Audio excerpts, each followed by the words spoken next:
Hello and welcome. You're watching the newsroom. Breaking this hour, Ukrainian President Volodymyr Zelensky visited troops fighting in the southeastern Zaporizhzhia front line.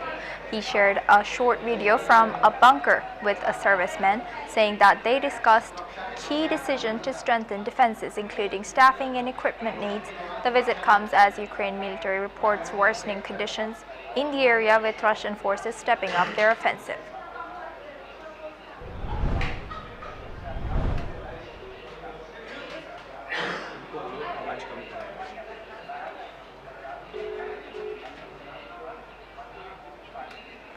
Now moving on to China.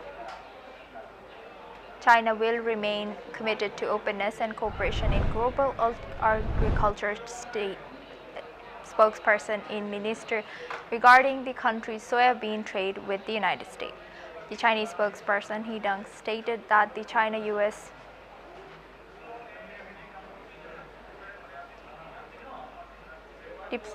Chinese Customs has announced that it would lift a suspension on soybean imports from 3 U.S. companies, including CHS Inc.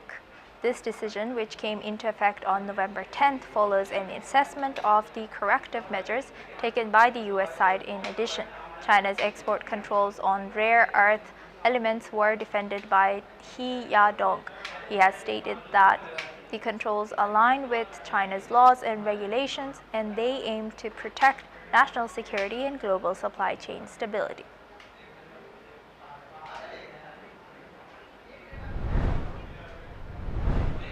Now moving on, Britain has selected Wilfa in North Wales for its first small nuclear power station, angering the United States. The US had pushed UK for a large US-led plant in the area, but Britain opted for a smaller British-designed modular reactor.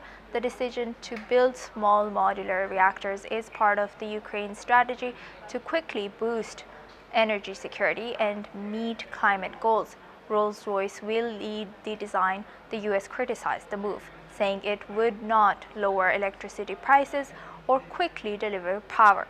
Prime Minister Keir Starmer has defended the UK's choice, calling Wilfa the best site for SMRs, and it will create 3,000 local jobs.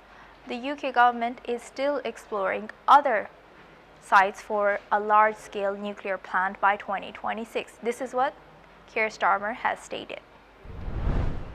This is the biggest announcement in North Wales for a generation. It's a small modular reactor at Wilfa in North Wales. That will be 3,000 jobs, and we start next year. And that's partnering with Rolls-Royce, so hugely important. But alongside that, there's another announcement, which is the AI growth zone, which is going to be here in North Wales as well. The two will go together. That's another 3,500 jobs. And it's fantastic to be at this college. These are 16 to 19-year-olds whose future will be in these projects. So a really important. Now we move on to France. France has marked 10 years since the November 13 terror attacks that killed 130 people in Paris, the deadliest assault on French soil since World War II. President Emmanuel Macron led tributes alongside survivors and families of the victims, laying wreaths and observing moments for silence at the attack sites. The Eiffel Tower was lit in the colors of the French flag, and church bells tolled across Paris in remembrance of what the Archbishop called a long night of anguish.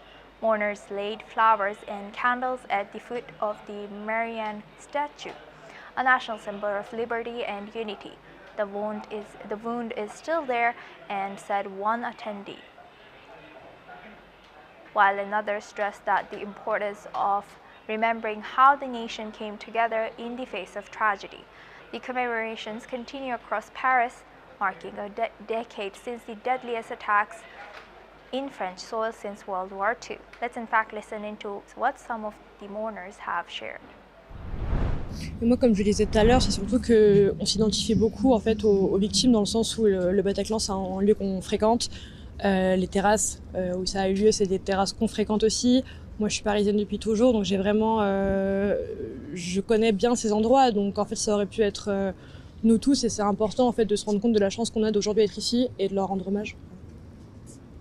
J'ai dit tout à l'heure, je suis venue déposer les fleurs pour rendre hommage aux victimes qui ont perdu la vie et c'est ma manière d'exprimer aussi ma solidarité et ma compassion envers leur famille. Voilà. C'est pour leur dire qu'on n'oublie pas cet événement qui nous a tous marqués et qu'on est à leur côté. Et même si on ne connaît pas de gens directement qui étaient au Bataclan ou sur les terrasses des cafés, voilà, 10 ans après, la blessure elle est toujours là.